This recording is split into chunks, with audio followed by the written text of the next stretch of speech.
Okay, Just let me know when we're starting. let's introduce ourselves. I'm recording. Okay, so today we have myself, Guille, we have Bobodroy and Carrion. Me and Carrion are the administrators of the speedrun.com leaderboards for Don't Starve and Don't Starve Together, and Bobodroy over here is the one playing this run. So I think it's um first of all I apologize for the background noise if there's any. Um I think it would be good to explain the background of the run. So, so the game So being let's, played here is Don't Starve Together. So this is the first time any Don't Starve franchise run is being submitted to GDQ. Um, I think it's a good idea to explain to the audience that Don't Starve Together is similar to Minecraft or Terraria in terms of their speedrun scenes, and like in terms of gameplay, they have a lot of overlap between the people that play them. I've seen a lot of people describe this game as one of the big three of survival sandbox games alongside Minecraft and Terraria, but those other two are frequently featured in GDQ, but DSD has never been featured for many reasons.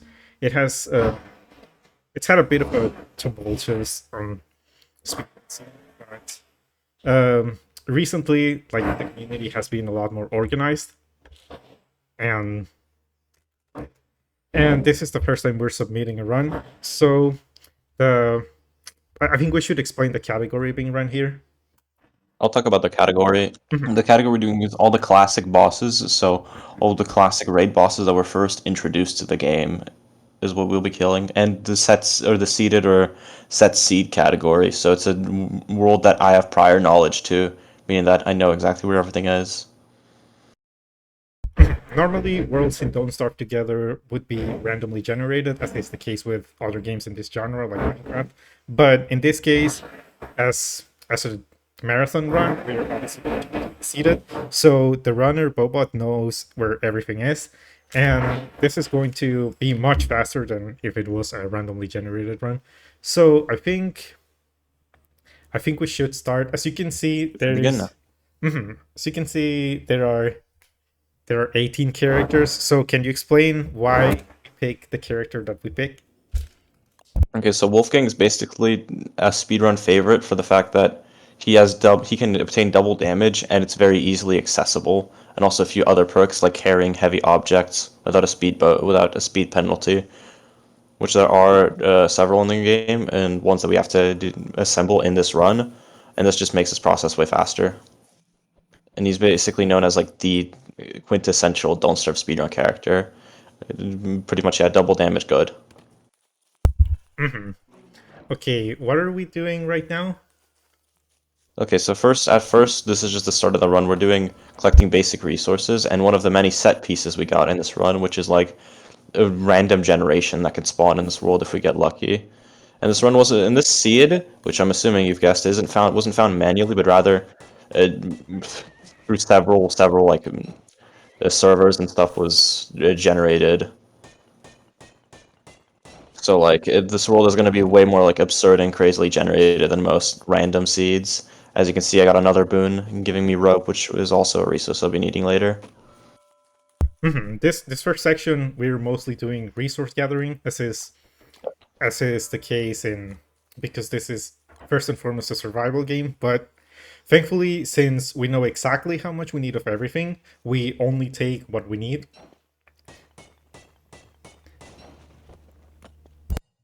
Yeah, so here in that example, I dropped the pickaxe, so I won't need that pickaxe anymore for that run and for this segment. And here we go down our first cave entrance because It's in also good to DSD. note that he paused the game right before entering the cave. Yeah, we paused the Yeah, game when basically we. it roughly saves a second to pause before you exit the or enter a cave entrance. So this is just like a tiny little optimization. Okay, there's a note here for the event organizers. There are a couple cuts in this run, like right at this moment. For this is not for any gameplay related reasons. This is purely because of the way cave entrances work. Um, we because they operate on two different servers. the caves on the surface, we have to link them in such a way that they lead to the correct ones. But in this case, since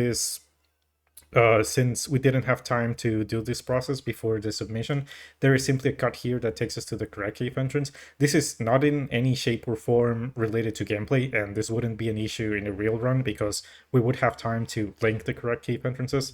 So this is just a note. This is more so a demonstration of what it should look like rather than a real run. It's important to note that because of the marathon nature, DST obviously has a lot of RNG naturally, but here we have made adjustments obviously for the GDQ environment. We're not exactly using the fastest strategies for absolutely everything, but we are trying We're using the to most consistent ones, yes. we're going for consistency primarily and also entertainment value for the audience who are not as familiar with the game.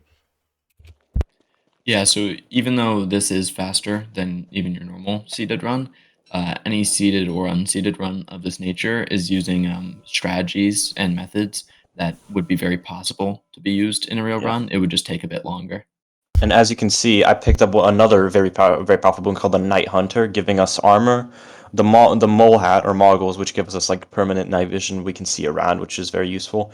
And the Morning Star, which will be useful later because it does electric damage. One of the bosses later that we have to fight, we will get wet, so it's gonna just cause us to do more damage, obviously. In this run, in this game, we have electric weapons like the Morning Star that do a lot more damage if the boss is considered wet, and we will be using this for one boss in particular. Which you will see later. Oh, let's talk about the Terrarium chest here. This game did have a crossover with Terraria, and as you can see, the chest with the Terrarium, which is used to summon Cthulhu, which isn't a boss for this category. It does give you a few items though, which can skip certain gathering processes, as you can see. So I picked up some of that in order to, just speed up the whole process of the run. Here's another set piece called the Developer Graveyard, and with this set piece is like, instead of normal funny quotes, what it would usually say in the graveyard says the developer's name, but as you can see, I didn't get there. So it has It's an Easter moderate, egg. there's like a relatively low chance to give you a life-giving amulet, which we will be using later on this run because we will intentionally die. We will definitely change this for the marathon nature, but for now we didn't have enough time to get a whole new seed because getting these seeds takes a while. There is, yeah, as Bobot says, there's a slight RNG element to the. I think it's good to pause here since this is for the organizers. There is a good chance that we will be using a different seed, a slightly faster one, the time that the event happens, because for consistency purposes, it's preferable to have a different set piece that does contain the life-giving amulet itself, because digging graves does have a bit of an RNG element. This shouldn't be a major problem, but this is simply, since it takes time to brute force seeds, this is the best one that we had in time for the submissions. But once SGDQ starts, we will almost certainly have a faster seed and a more consistent one, simply by virtue of having had more time to look for seeds. Yeah, what he said. We're also gonna collect a few moles, which were basically used to block off certain bosses, which you will be seeing later on in this run with a few of them. Bosses have collision. Certain bosses have collision, and Yeah, some so not. yeah, and it can be used. You can use. Oh yeah, let's talk about the to most abuse known them. trick I use here, one killing that cat. It's Oh yeah, animation canceling. Gal, would you like to explain animation canceling?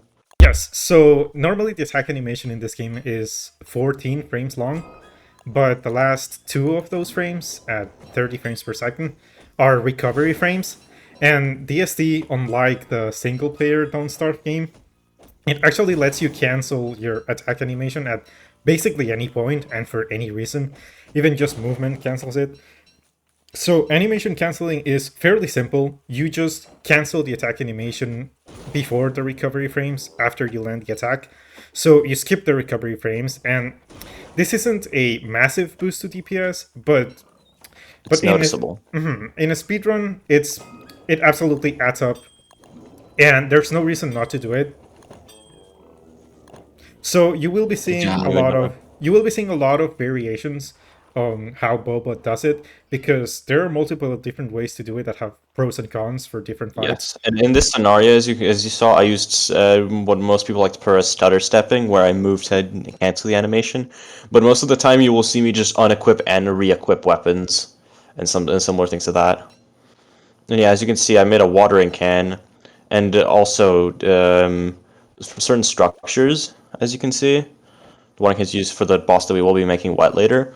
Can we explain how Carrion, would you like to explain how pre-crafting in this game works? Yes. So once you have all the resources needed and the ability to craft something at a crafting station, you are able to craft it, and without it being in your inventory or placed for structures, it'll just be ready to be built, and you've already used the resources, so you don't have to carry the resources for it anymore, and you can just place Think it whenever you need it. think of the Something, inventory as think of the pre-crafting as like an expanded like version of the inventory, basically. Mhm. yeah. Something I also wanted to explain about the character being played here. So when he was hammering the pig houses for the resources, he got mighty for a second. That mightiness is what gives him the 2 times damage, and just now he used a dumbbell to get mighty again, which allows him to carry the statue Mhm. Yeah, faster if than I normal. wasn't mighty, Normally, I it would have carried would this be considerably slower. And as you can see, these three chess pieces we will be fighting in the night tonight of the day one as our first boss. It can only be summoned on like new moons, which happen on day one, and then every 20 days after that. So the next one's day 21. This is non-negotiable. If we didn't fight these on day 1, the next new moon would be on day 21, which is about 3 hours into the run. So obviously we have to fight these on the first possible day. It's part of what makes like these categories exciting to watch, because under normal gameplay, like you're not fighting this boss on day 1, because the shadow pieces heads, they are scattered randomly throughout the world. Only in a seeded run can we guarantee that they will be close to the set piece and offer a day 1 fight. Normally you would be expected to explore the world a lot, which can take quite a while. Yes, and as you can see, here what I do is I set up, as you can see, there's a giant honey hive, and we fight Bee Queen, a boss called Bee Queen later on this run, not Queen Bee, that's a Terraria one. Not to be confused with that. We're fighting Bee Queen, which we will be, yeah, doing later, and basically setting up the, like, fight to do her, basically, like the quote-unquote arena, as you can say, in, like, yeah. Terraria Right now, terms, I he guess. is manipulating something that is not normally manipulated, which is the y-axis. Since normally this is a relatively basically 2D game. 2D, yeah, in People quotation 5D. marks. um, First, let's talk about the boss we're gonna fight, the Shadow Chess Pieces. So the way these work is that it's three mini bosses that level up. You have the Knight, Bishop, and Rook, and yeah, as you can see, they just leveled up. And what we will be doing is the order we're gonna do is Knight, Bishop, Rook, and the Rook we're just gonna tank and do with all our damage. We're gonna also tank it so that I go to low health because just like I said, I will be dying in this run. So and yeah, as you can see, I'm unequipping and equipping my armor to cancel the attack animation, as you can see here. The one I also do is single item animation canceling, where I right click, for example, a pickaxe, and then I press 2 to immediately unequip it. So basically, it does the same thing here. Because And yeah, animation canceling. I made two weapon. I made two sets of armor and a weapon here. The Hambat, which has infinite durability, but it spoils over time, so it will do less damage the more it spoils. And the football helmet, which is 80% damage reduction, and also a head slot armor, and then a body slot armor called the Marble Suit, which is 95% protection, which is really strong. As you can see, I did unequip and tank some armor hits without the Marble Suit, just so I can get close to dying, as you can see. And also there's like mobs here that dropped Monster Me, which damages you, which I will be using to kill myself later on, as you can see where because I'm about to start the Bee Queen fight relatively soon. I drop everything I need here for the fight, and then I get ready to summon her.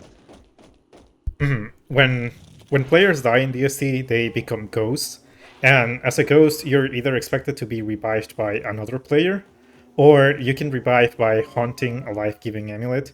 And in this case, what we just did is we exploited the fact that items are thrown into the air when your inventory is full to push this life-giving amulet onto the y-axis, and by reviving here, we now are on the y-axis. And as you can see, this is incredibly broken, but this has many quirks that we can exploit. So a lot of mobs ranges, they extend into the y-axis. This can be their attack ranges or their aggro radius, and in the case of the Bee Queen, because of how big she is, she can attack us on the y-axis, and we can attack her in return. But her minions that you can see here, the Grumblebees, they they straight up do not see us because their range is too small. And and normally the gimmick of this fight is that the Bee Queen surrounds herself with a ton of Grumblebees, and you're expected to use items like pan flutes to put them to sleep to create openings to attack. But thanks to this, we can just bypass the existence of the Grumblebees entirely and focus solely on fighting the boss. Yes, and she also has honey that slows you down. So this is definitely a boss where tanking is a very viable strategy. It would be too slow to try avoiding damage in this fight. Pretty much. Yeah, kiting her as Wolfgang with the 2 times damage takes around 15 minutes, and you need speed boost items to do Yeah, it. it's very slow to do if you're trying to dodge the attack. But as you can see here, I tank, and she's already less than half health because of I just do so much damage, and the fact that we can do so much damage because the fact that she's stuck here. As you Yes, can see, because of her screeching, giving you insanity auras, we didn't even mention insanity. oh yeah, we haven't explained like the basic stats. So obviously there's health. If it reaches 0, you die. There's hunger, which needs to be kept up by eating occasionally, and if it reaches 0, you start starving and you take damage. It's not too big of a threat. A lot of Yeah, a common meme in this game is that in a game called Don't Starve, starving is like the least of your worries. Yeah, and even if you're only focusing on boss rushing, a lot of bosses drop food, like a lot of food when you kill them. So it's more than enough to keep us sustained the entire run. And the third mechanic is sanity. If it reaches 0, you don't die or take damage, but it allows some monsters to start spawning around you called shadow creatures. And shadow creatures, normally they're not too much of a threat in isolation, but they can be a problem when they spawn in the middle of fights. Basically, their role is essentially just to annoy you and to Yeah. put you in dangerous situations. It's sometimes a stat you can ignore, other times not, basically. And as you can see, speaking of food, we killed the Bee Queen and it dropped a Royal Jelly, which just stores a lot of our health and sanity, which is perfect because we're about to fight the next boss. She also drops the Bee Queen crown, which in this run I kind of forgot to pick up, but I will be getting it later. But now we're fighting the Dragonfly. And the current stat we're going to use is relocating her Wandering Zone. Would you like to explain, Guile?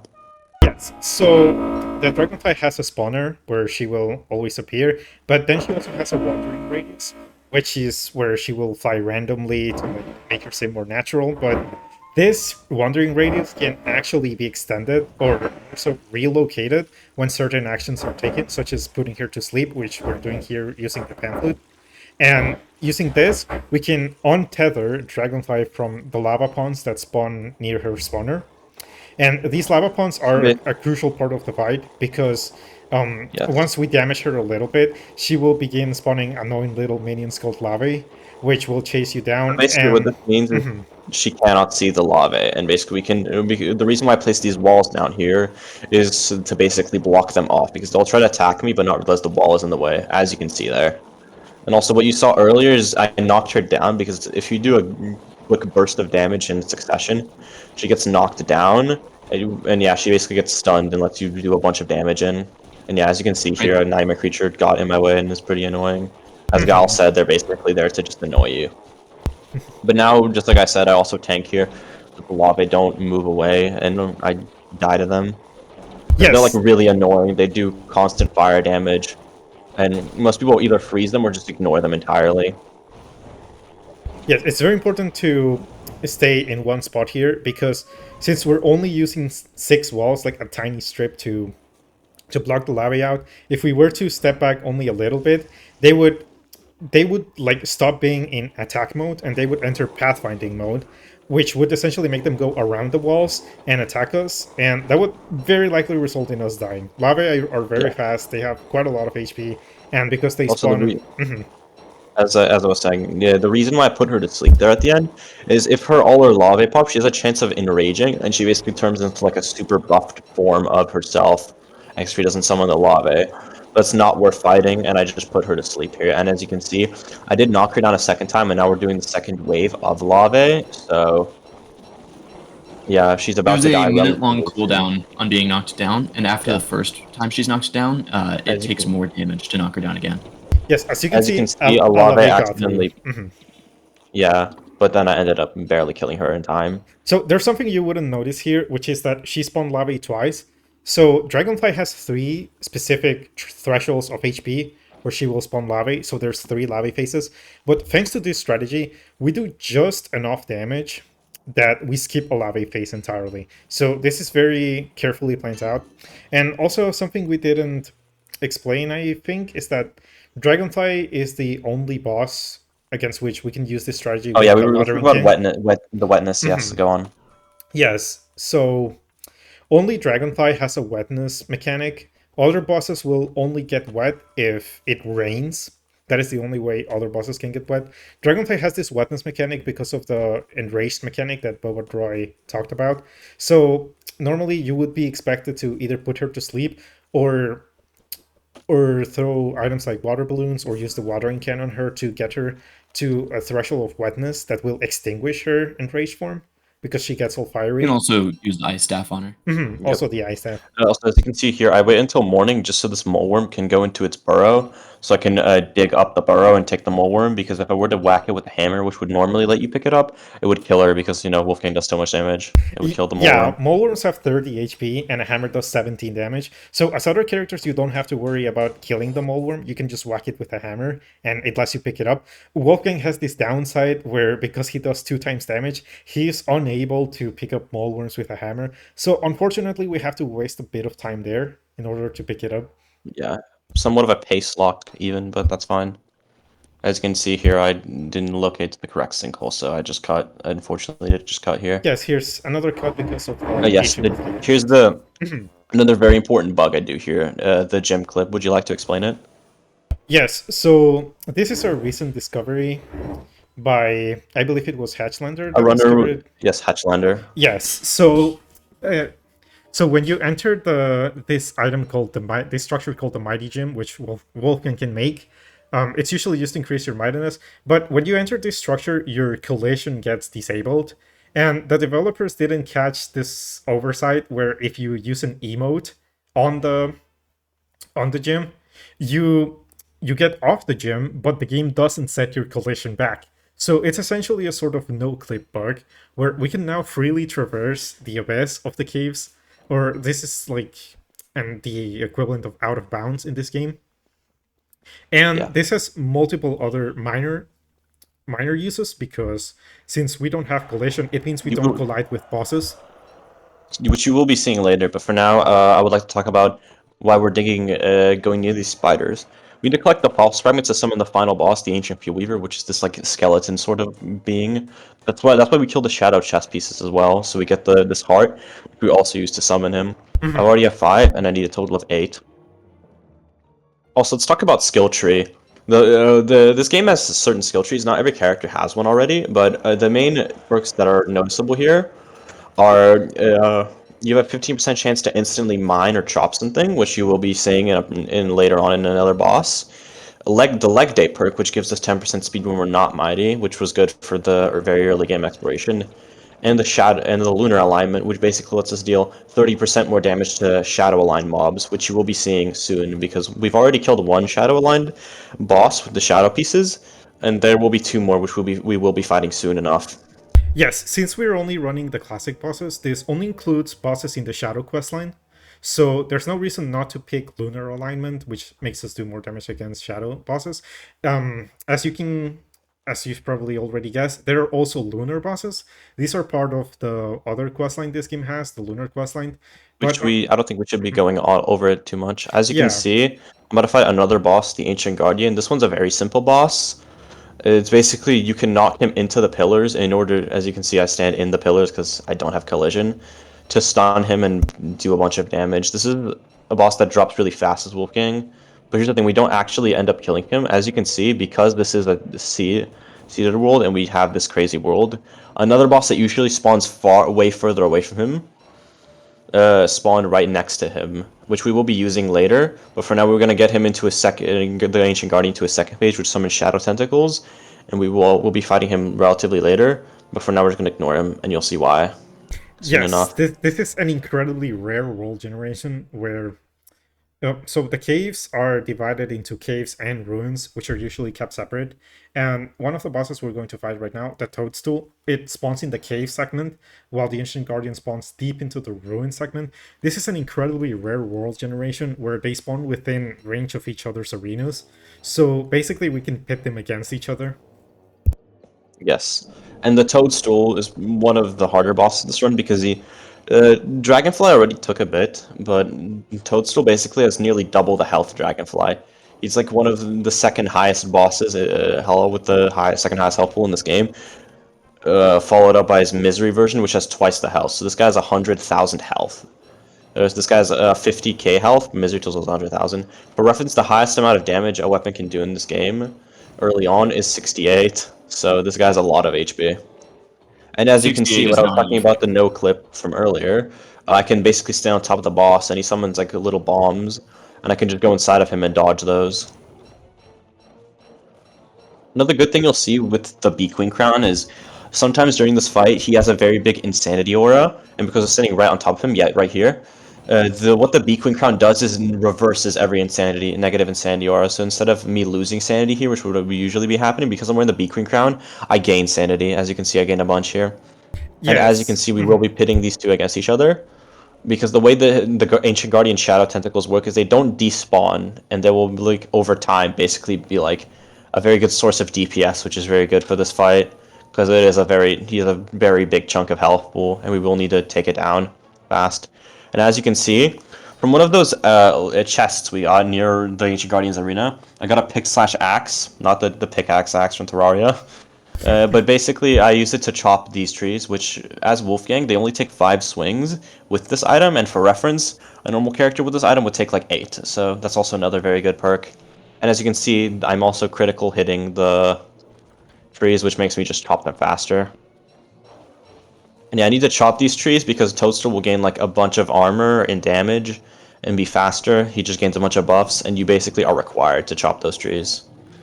Also, before he gives the negative insanity aura, I prefer using the football helmet because it's way more damage reduction than the Bee Queen crown, which is very little. The Queen crown is 70%. Yes, as Right? opposed to the football helmet, which is 80%. Yeah. Armor in this game is very potent and powerful, so you can see me, yeah, of course, using a bunch of it. There's a lot going on in this run. I can't really talk into the deeper mechanics, but I feel like this fight is very simple and also takes quite a bit, so this is a good like downtime to explain like a lot of things we forgot to go over this run. Have we explained what those spore bombs do? Oh yeah, they are the spore clouds or the yeah, no, Yeah, we the spore haven't. clouds. So what they do is they spoil stuff in your inventory, including the handbell, which I talked about earlier, which does less damage when it spoils. So basically, what I'm trying to say is it's not a worth using unless you drop the handbat right as the spore bomb is about to drop underneath your head. And I'm not doing the main damage here. It's the Ancient Guardian who's mostly doing it. So as a result, I'm just using the Morning Star, which doesn't do as much damage as the Handbat to dry enemies. But just like I said, I'm not the main damage source. The Ancient Guardian is. As you can see, there's already 4, I think, tentacles there damaging him. So this is quite a noticeable amount of extra damage. And whenever Tozo drops one of those shroom skins on the ground, it indicates what phase he's in. And as you can see, he's almost going to go in the 3rd phase. Yeah, there we go. Not much changes during the phase, aside from the 3rd phase, where you have a very big area of effect stomp attack. Tentacles deal a lot of DPS. Another character called Wickerbottom has the ability to summon tentacles, and they can just shred bosses in large amounts. So yeah, Yes, the current Dragonfly world record has you using tentacles to shred Dragonfly. So it's similar to the relocation we did, but like with the tentacles. So Uh, yeah. Also takes me a while to chop this tree for some reason. Yeah, sometimes this happens where Yeah. trees will Well, people spawn. are actually in DC. Yeah. Sorry, Aber. Yeah, 1 second. But yeah, as we were saying, is the basically the spore clouds basically like prevent you from moving in certain areas in the arena because yeah, they do damage over time, which is also noticeably annoying. There goes another ground pound. Yes, as you can see, he stomped, and by now he's on relatively low health and should die pretty soon. And also another annoying thing about the strategy is a lot of tentacles that can damage you. As you can see, I'm at really low health. I'm trying to dodge the tentacles, and it's overall like really risky. But it will pay off. But it does pay off in just having loads of damage, as you can see. This fight for a lot of characters takes like several tens of 15 minutes, but this only really takes 5 minutes if you're with this strategy in mind. We should talk about, there is another strategy we could employ alternatively here, Yes. which is called, which we call Voidstool, where we basically use walls to push Toadstool over the abyss. And what this does is when he's on the abyss, the majority of his attacks either straight up don't happen, or if they do happen, like the spore caps, they do not work correctly, and Toadstool essentially becomes a sitting duck. Yeah, which you can just a big fat damage sponge. You can do a lot of damage. We might do this in the run afterwards. And as you can see, Toadstool and the Ancient Guardian die. Toadstool and the Guardian, yeah, just like I said, do drop a bit of food and healing. I can use it to recover my health. And this is the last thing we need for the final boss, the Ancient Key, which will be used in the atrium, and then we assemble the skeleton and fight the final boss. Would you like to explain? Yes, so as you can see there, the Ancient Guardian, upon death, drops a big ornate chest, which contains a lot of incredibly useful items, especially in speedruns. So here we grab the speed boosting items that we need. Did we? For example, the yellow. Go on. We didn't get a Lace Explorer in this one, right? Yeah, we didn't.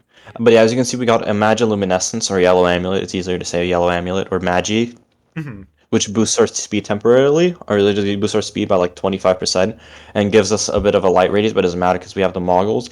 But another item you can get is an Orange Staff or a Lazy Explorer, which also gives you speed before your hand slot and lets you teleport a bunch. So what alternatively we can do if we get lucky is pick up a Lazy Explorer and teleport all the way to the atrium.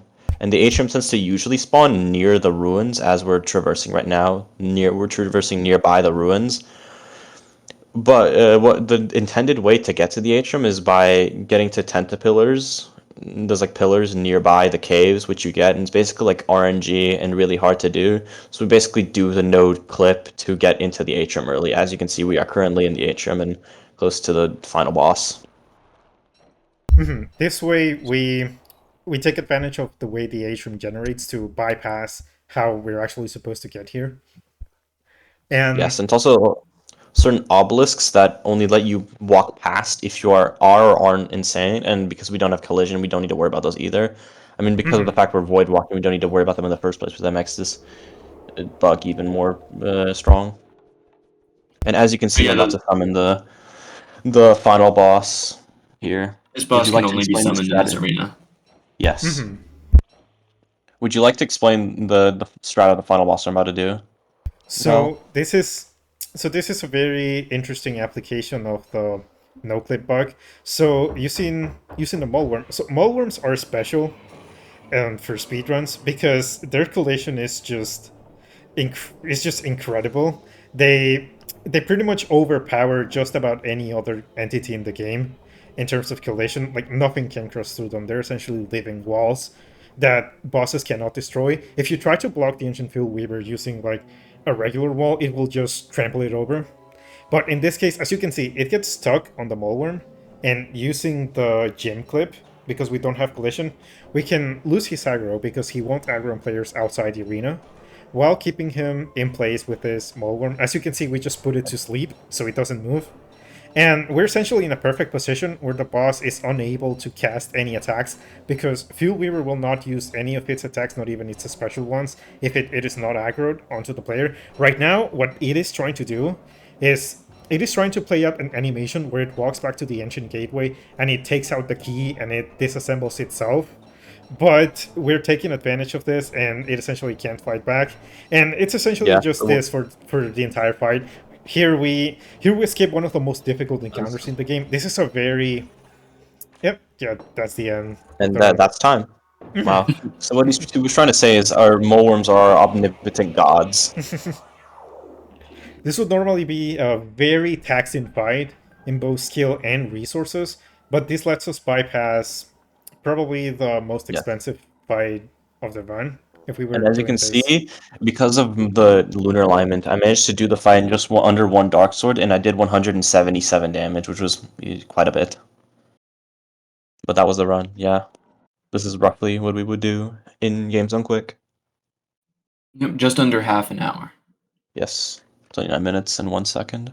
What would you like to say, Guile, for this so far? Is there anything else you want to say?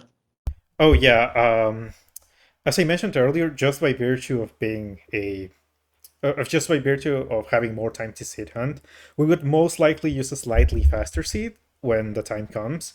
So it could be a couple minutes faster. In theory, it could be even much faster than this, but that would most likely not be consistent. So so we would still try to find a seed that's at least a couple minutes faster just from stuff being closer together. But generally, this is how the run would go. We might swap out one or two strategies with something that we might consider better for pacing reasons, but the time of the run should be around this, around half an hour. Yes. I don't know much to say, but like outside of that, this is a speed game I see a lot of potential in. I would love to see more people attempt to run this game. Normally, this game has a bit of a reputation for being slow, which I can understand because if you play casually, a lot of these bosses you're not going to see until several hours in. But I really like this game for speed because even though there's no crazy movement tech or stuff like that, like the basic mechanics are super simple. It's a game where there's a lot of creativity. As you can see, we utilize so many glitches in such a short run, and we've basically beaten the game, so to speak, at least one side of it, and in a very very short time. So what I like about this Yeah. game is the bosses are not they are not like simply based around dodging attacks. They have mechanics you have to overcome with creativity, You basically and have to get creative to do certain strategies. As you can see, like this took years and years to like figure out these strategies. Some of these are still being discovered to this day. mhm. So what happens a lot of the time is that the most creative strategies are also the fastest ones.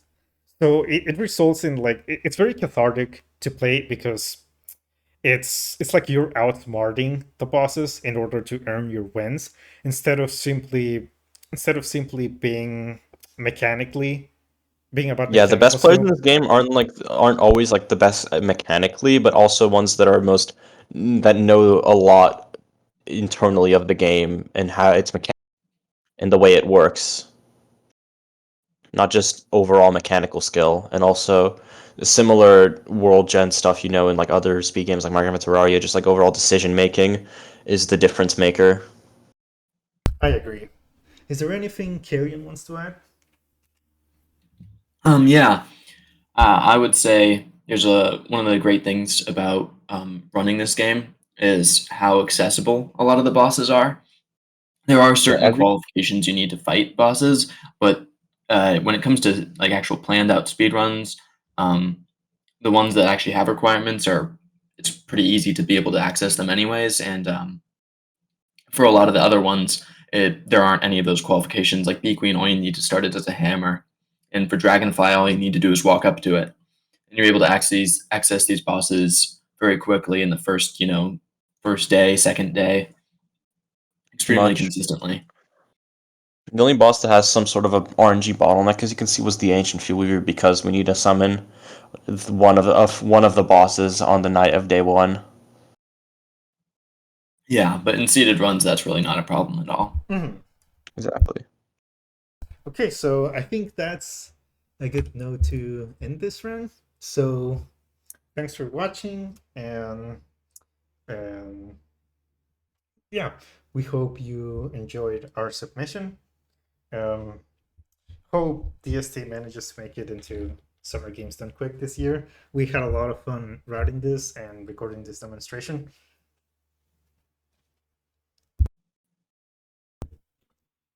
So I'm going to stop recording now.